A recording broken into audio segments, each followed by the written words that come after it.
Students from Liberty University have signed a strongly worded statement indicating that even though they are conservative, even though they're evangelicals, they do not support Donald Trump.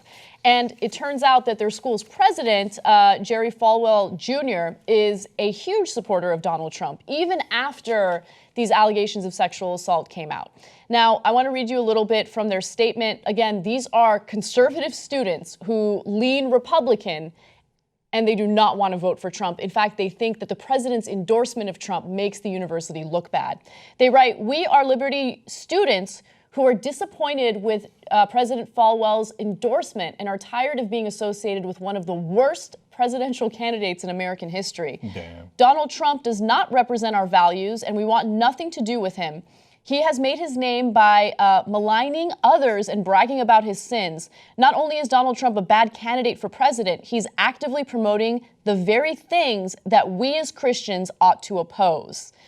Okay, I want to give them a ton of credit. Yeah. It's because they've not been adequately brainwashed yet. They're younger, right? So after decades of brainwashing, you get to points that don't make any sense, which is Jesus Christ wanted you to get as rich as possible. Who could possibly believe that if you read the New Testament? But after enough propaganda, they get to that point. Jesus Christ, known as the Prince of Peace, is for perpetual war, right? But they've only gotten a little bit of it yet, not all of it. And they're smart enough to at least read things for themselves, and they've got access to computers, which at previous generations of Liberty University students didn't have the internet, right? And so they're like, wait, we've been taught our whole lives that this is exactly the kind of things you're not supposed to say and you're not supposed to do, and that we're supposed to be opposed to them. This is very un-Christian to say that you should grab women's genitalia. I mean, we flipped out over stuff like this before, didn't we? Yes. I mean, I love that they have minds of their own, that they don't just listen to authority. And look, their religion teaches them to listen to authority. Religion by nature teaches you to listen to authority. It's a way of controlling people. And so for them to come forward and denounce their own university president, I think is courageous, and I think also shows that younger people are just smarter. They are. I mean, younger people, even if they identify as conservative, are still more liberal than older conservatives. And I'll give you an example of that, okay? So the Washington Post and ABC did a poll to kind of see, how many young Republicans support Donald Trump versus old Republicans. Here's what they found. Less than 2/3, still pretty big, but less than 2/3 of Republican-leaning voters under the age of 30 support Trump, while more than 3/4 of 30 to 64-year-olds and 85% of seniors do. So that's a big gap among Republican voters. Among all voters, there's a 43-point difference between senior citizens and millennials on which way they vote. Senior citizens more towards Republicans and millennials more towards Democrats. A 43-point difference. So that's why we all live together, but we don't understand each other because we live in different bubbles and different contexts. So even at Liberty University, where they're all evangelical Christians and they're certainly not all conservative, but a lot of them have been raised conservative, right? Jerry Falwell Jr.'s perspective is an older white male who does all this stuff all the time and uses Christianity as a prop. Exactly. So he thinks like, wait, I don't get it. Of course, I want to support the guy that's similar to me. The guy who hates the same people I do, uses religion as a prop as I do. They took a picture together where Jerry Falwell Jr. was endorsing Donald Trump. And in the corner of the picture was a magazine cover in Trump's office from Playboy magazine where Trump was on the cover. His dad, Jerry Falwell Sr., who started Liberty University, is the guy who started the Moral Majority and sued Hustler because of a cartoon they had about him or how they made fun of him, right? Because he said porn was totally unacceptable.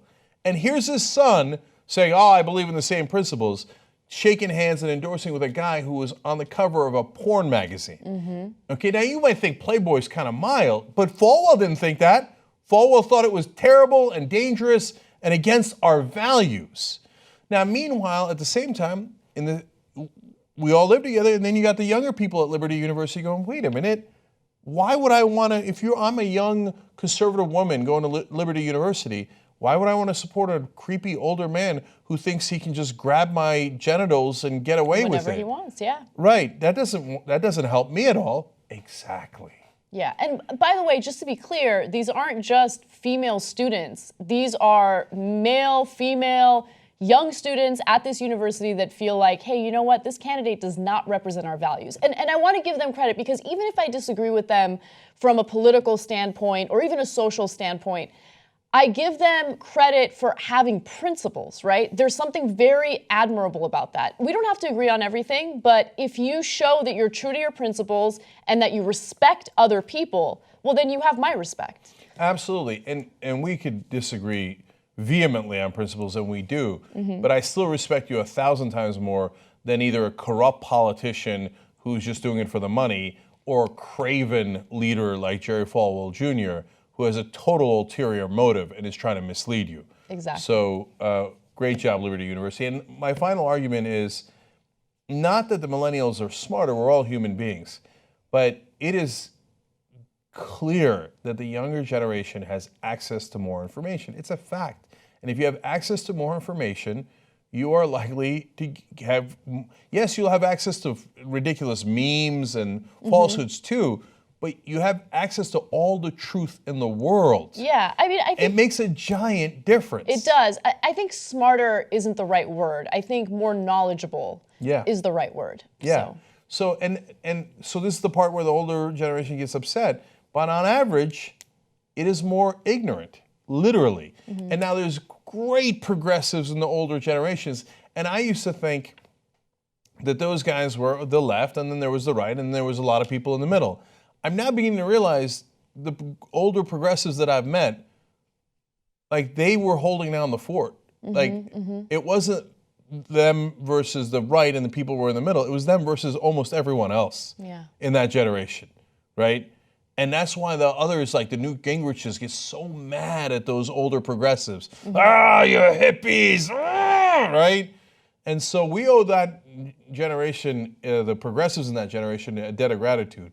The Freedom Riders, all those people who withstood tremendous hate. Because back then, what we view as the aberration in the culture and the old generation that's getting washed out, they dominated. Yeah. And to fight back in the face of that. I can't even imagine what that's like. Yeah, and it's sometimes literally in the face of the terror.